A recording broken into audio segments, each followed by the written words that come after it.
রব্বুল আলামিন সূরা আনকাবুতের ৪৫ নম্বর আয়াতের মধ্যে বলেন, ইন্নাস সালাতা তানহা আনিল ফাহশাই ওয়াল মুনকার। ইন্নাস সালাতা তানহা আনিল ফাহশাই ওয়াল মুনকার। রব্বুল আলামিন কালামে পাকের মধ্যে বলেন, নিশ্চয় নামাজ তানহা দূরে রাখে আনিল ফাহশাই ওয়াল মুনকার, গুনাহ এবং অশ্লীল কাজ থেকে নামাজে দূরে রাখে। এই আয়াতের মধ্যে রব্বুল আলামিন বলেন, নামাজ পড়ার কারণে নামাজ তাকে গুনাহ থেকে দূরে রাখে। প্রশ্ন হয়, আমরাও তো নামাজ পড়ি, তারপরেও তো গুনাহ করি, তাহলে নামাজ আমাদেরকে কিভাবে দূরে রাখলো? নামাজ আপনাকে দূরে রাখবে গুনাহ থেকে কিভাবে? কারণ আমাদের নামাজই তো হয় না। আমরা যেইভাবে নামাজ পড়ি এটা আসলে নামাজের মতো নামাজ হয় না। যদি নামাজের মতো নামাজ হয়ে থাকে তাহলে এই লোকের দ্বারা কোনোদিন গুনাহ হওয়া সম্ভব নয়। কিন্তু আমরা নামাজ পড়ি মানুষ দেখানো, লৌকিকতা নামাজ। আমরা নামাজ পড়ি, নামাজের হুকুম আহকাম সুন্নাত ওয়াজিব ফরজ কিছুই জানি না। আসলাম, দুইটা ঠোকর দিয়ে সিজদা দিয়ে চলে গেলাম।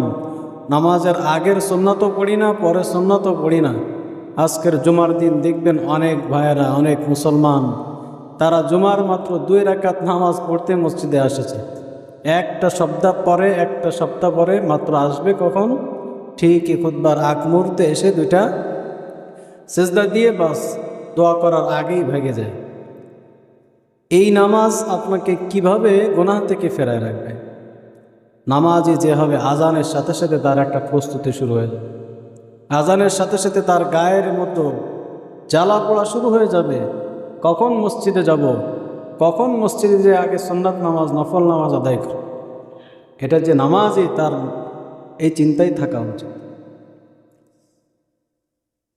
নামাজ পড়ার পরে দেখবেন কেমন যেন গায়ের ভিতরে জ্বলতেছে, ভিতরে থাকা যাচ্ছে না, বের হওয়ার জন্য ছটফট করে। এটা নেফাকের আলামত, মুনাফিকের আলামতের মধ্যে এটাও একটা আছে। আসবে দেরিতে, যাবে তাড়াতাড়ি। মসজিদে আসবে দেরিতে আর যাবে সবার আগে, এটা হলো মুনাফিকের আলামত। অথচ আল্লাহ তাআলার কাছে সর্বশ্রেষ্ঠ স্থান, আল্লাহ তাআলার কাছে কেন, আমাদের কাছে তো সর্বশ্রেষ্ঠ স্থান হলো মসজিদ। সর্বশ্রেষ্ঠ জায়গায় এসে আপনার তাড়াহুড়া, দৌড়োদৌড়ি, কখন যাওয়া যায় এই চিন্তা করে। এই নামাজ আমাদেরকে কিভাবে গুনাহ থেকে ফেরায় রাখবে? এজন্য নামাজই যে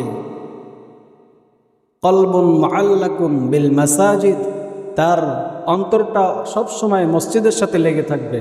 তার মানে কোথাও গেল, বাজারে গেছে, ঘাটে গেছে, কলকারখানায় কাজ করতেছে, সবসময় চিন্তা থাকবে আজানের সময় হচ্ছে নাকি, সময় হয়ে গেল নাকি নামাজের। তার অন্তরটা থাকবে কোথায়? মসজিদে।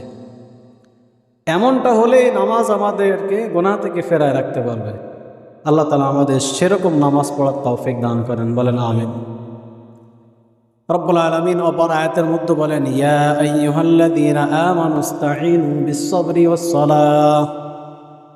ইয়া আইয়ুহাল্লাযীনা আমানু, কোন কাফের মুশরিককে বলতেছে না, আল্লাহ রাব্বুল আলামিন ঈমানদারদেরকে উদ্দেশ্য করে বলতেছেন, হে ঈমানদারেরা, ইসতাঈনু বিস-সাবরি ওয়াস-সালাহ, তোমরা যত বিপদে পড়ো আর মুসিবতে পড়ো, নামাজে দাঁড়ায় যাও, আমার কাছে চাও। নামাজ হলো সব সমস্যার সমাধান। নামাজ হলো সব সমস্যার সমাধান। আল্লাহ তাআলা বলতেছেন, ইস্তাঈনু, আমার কাছে সাহায্য চাও, বিস-সাবরি ওয়াস-সালাহ, ধৈর্য ধারণ করে এবং নামাজের মাধ্যমে। তাহলে নামাজই হতে পারলে, নামাজ আমাকে আপনাকে গুনাহ থেকে ফেরায় রাখবে। তাহলে গুনাহ থেকে বাঁচা একটা মাধ্যম হলো, উত্তম মাধ্যম হলো নামাজই হতে হবে। নামাজ পড়তে পারলেই আপনি গুনাহ থেকে বাঁচতে পারবেন। আল্লাহ তাআলা আমাদেরকে তৌফিক দান করুন।